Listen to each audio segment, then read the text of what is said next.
What's going on, my friend? It's Jeff Newport from ChasingStrength.com. And in today's video, we are going to answer the question, how the kettlebell snatch can make your pull-ups stronger without doing pull-ups. All right, now let's dive in.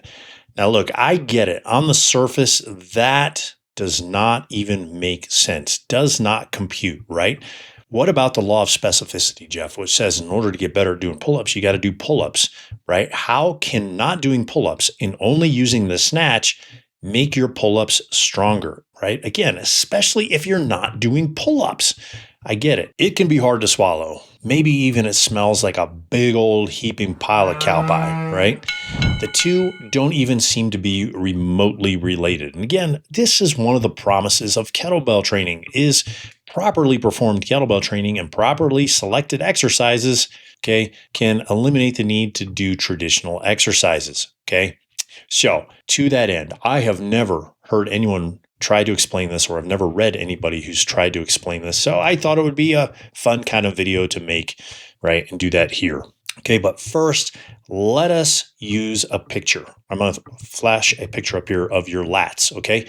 Now, the primary muscle group that pulls your melon, okay, your head, right, the big fat melon, over the bar in a chin-up, which is palms facing you, or a pull-up, which is palms facing away from you, right? The primary muscle group is your lats, one on each side of your body, your left and your right latissimus dorsi. Okay, what does latissimus dorsi stand for? Well, I think it's Latin for V-taper. Okay.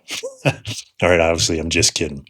All right, so if you take a look at this picture, you'll see that the sloppy big green circle is your lats origin, okay? And that's from T7 to T12, the top of your pelvis, which is your iliac crest, throughout your sacrum, and the 9th through 12th ribs, and even on part of the shoulder blade or your scapula, okay? And the sloppy little green circle up there at the top underneath the shoulder, okay, on the right arm is your lats insertion, which is on the front of the upper arm or your humerus, right here in the bicipital groove. Now, when you're doing pull-ups, your arms are over your head, which is called shoulder flexion, and your lats are on stretch. They contract or shorten as you flex your elbows, and your upper arms bend, moving into shoulder flexion. Okay. At this point, your chin is over the bar and your throat actually should be touching the bar. Okay. And as you lower yourself, your lats stretch back out, moving from contracted or a shortened position to a lengthened or extended position. So your lats are pulling your body through space to a fixed object, in this case, the bar. Okay. Now, here's where it gets interesting. The kettlebell snatch is the opposite. Okay, let me say that again. The kettlebell snatch is the opposite.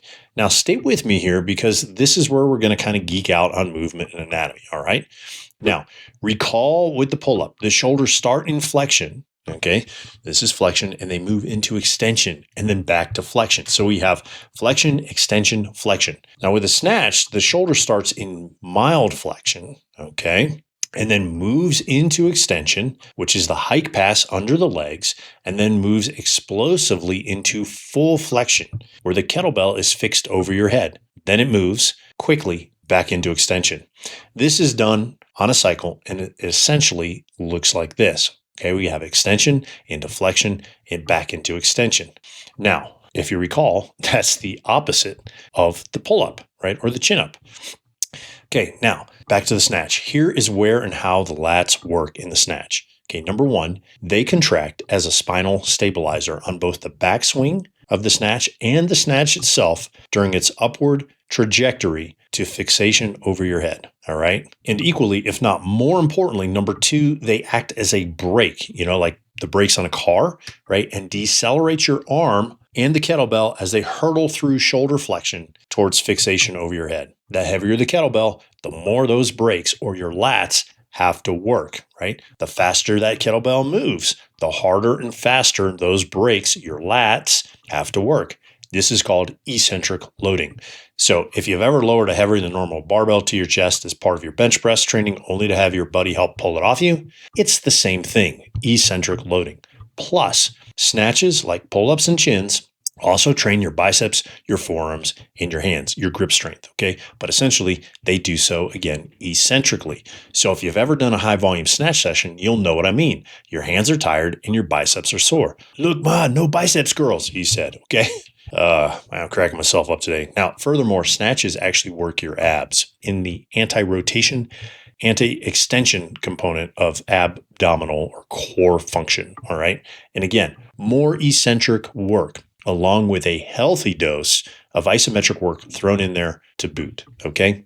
So pull-ups and gins also work your abs eccentrically as you lower yourself. And they also work your abs concentrically if you choose to use a hollow position while pulling your noggin over the bar. All right. So at the end of the day, snatches work the same muscles as pull-ups. They just work them differently. Snatches also work the lower body. Pull-ups do not. Kind of obvious, but I thought I might need to, point that out too. Okay.